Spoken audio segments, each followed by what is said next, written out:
I grew up in a quiet, middle-class neighborhood just outside Columbus, Ohio.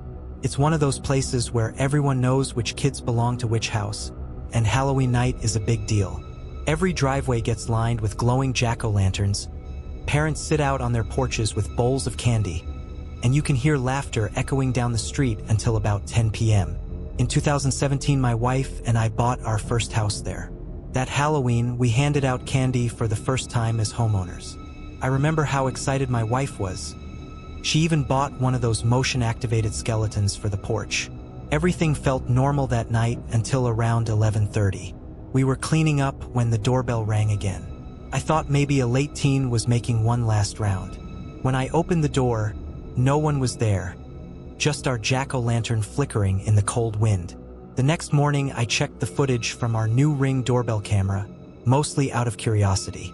At 11:31 p.m., there was a man standing perfectly still at the end of our walkway. He was wearing a black hoodie and jeans, but what stood out was his mask. A full pumpkin head, carved with a wide, jagged grin and triangular eyes. He didn't move, didn't wave, didn't approach. He just stood there for nearly 2 minutes, facing the house before walking away.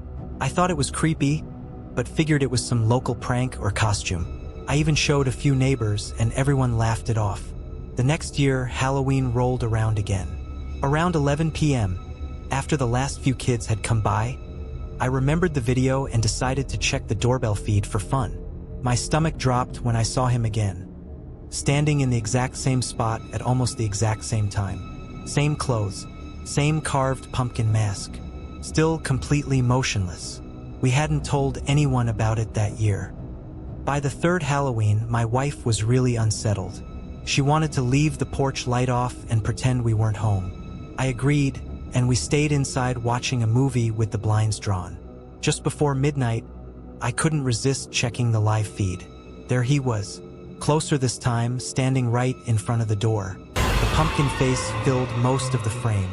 The camera's infrared made his eyes look hollow and black. He wasn't breathing heavily, wasn't shaking, just perfectly still. After about 30 seconds, he slowly raised his hand and knocked once. Then he turned and walked away. We called the police the next morning. They took it seriously at first, but when I showed them the footage, one of the officers frowned. He asked where we'd gotten the house, and when we told him, his expression changed. He said, "You bought from the Marvins, right? You ever talk to them about Halloween?" I shook my head.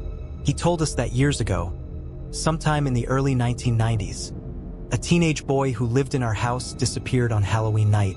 Witnesses had reported seeing a man in a pumpkin mask talking to him near the end of the street. The man was never identified, and the boy was never found. That night, I pulled up our old videos again. The grainy footage from 2017 looked eerie, but what made my skin crawl was when I paused on a frame where the man's hand was visible. His fingers were long, bony, and pale, not covered by gloves like I thought. The skin looked aged. Last year, we didn't decorate at all. We left town for the weekend. I even shut off the Wi-Fi so I wouldn't be tempted to check the camera. When we got back, I found a small object sitting on the porch, a miniature carved pumpkin, no bigger than my fist. Inside was a folded piece of paper that said, "Missed you this year. We moved out 2 months later." The new owners? They put up decorations again this Halloween.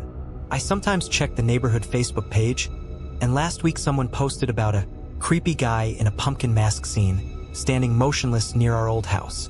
It's always around 11:30, every October 31st, always smiling.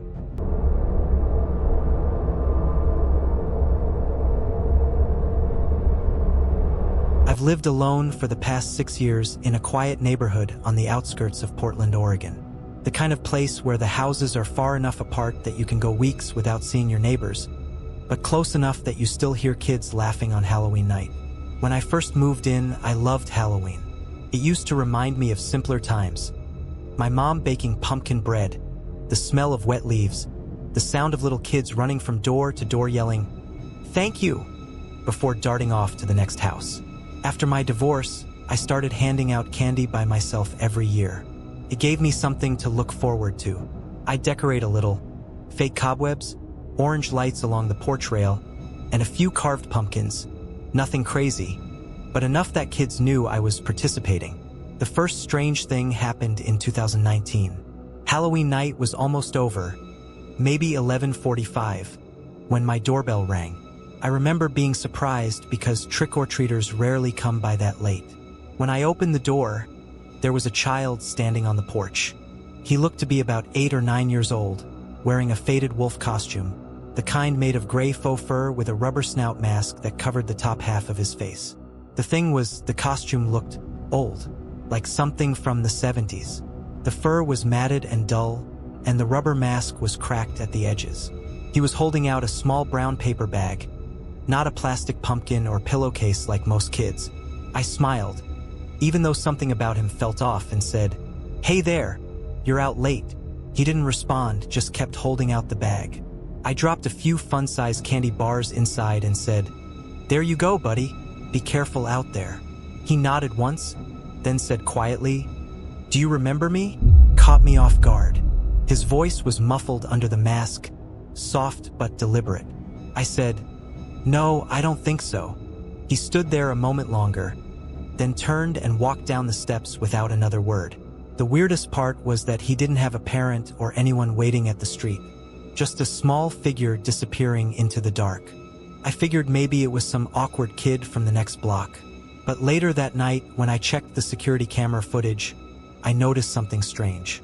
The timestamp said 12:04 a.m., meaning it was technically November 1st when he came by.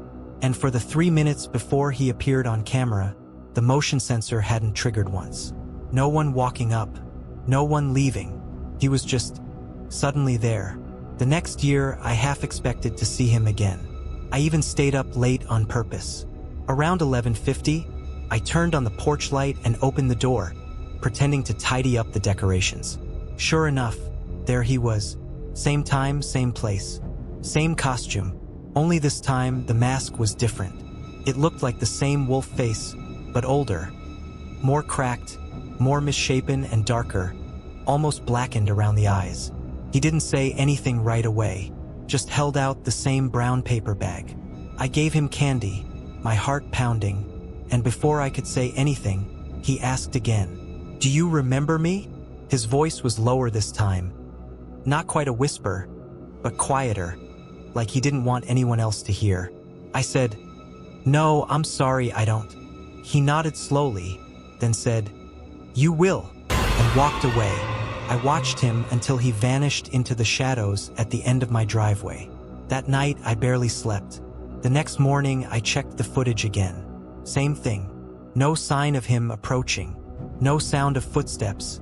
The motion sensor just clicked on, and he was already standing there. Halloween 2021 came, and I told myself I wasn't going to answer the door at all. I turned off all the lights by 10:30 and went to bed early, trying to convince myself it was just some elaborate prank. But around midnight, I woke up to 3 slow knocks on the front door. Not the doorbell, actual knocking. I froze. My bedroom is upstairs, and I could hear it clearly. Knock, knock, knock. Long pauses between each one. I didn't move. I just stared at the ceiling, waiting for it to stop. After a minute or two, I worked up the nerve to peek out my bedroom window that overlooks the front yard.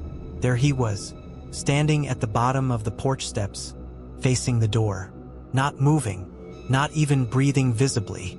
The porch light was off, but the moonlight was enough to make out that same costume. Except this time, the fur looked soaked, hanging in clumps, and the mask looked wrong, like it was part of his face.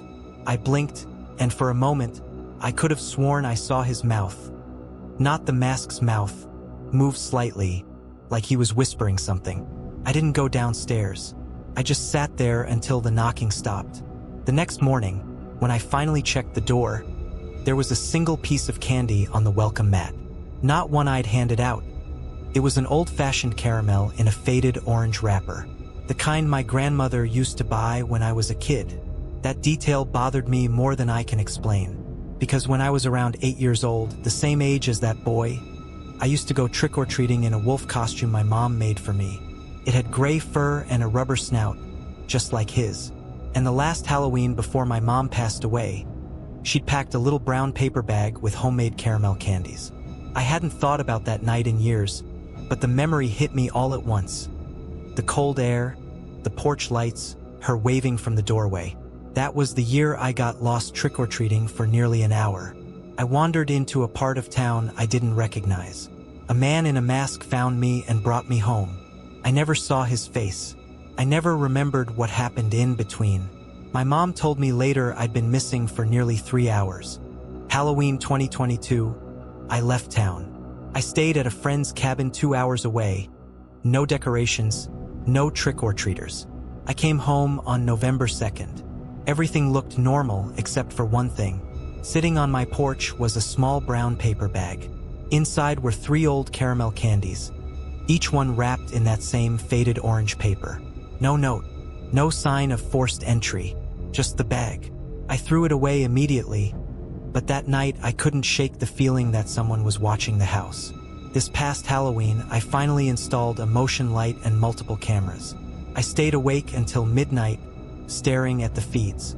For the first time in years, no one came to the door. No knocks, no doorbell, nothing. At 12:15, I finally exhaled and turned everything off. I went to bed thinking maybe, finally, it was over. The next morning, I stepped outside, and my stomach dropped. Every pumpkin I'd carved, all 5 of them, had been neatly moved from the porch steps to the end of my driveway. They were lined up in a perfect row, facing the house. And carved into each one, beneath the grinning faces, was a single phrase. "Do you remember me?" I haven't decorated since. In fact, I've started thinking about moving altogether, because last week on my morning walk, I passed by a new family that moved in down the street.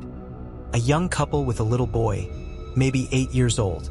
He was wearing a wolf hoodie, and when our eyes met, he smiled at me and said, "Hi, you look familiar."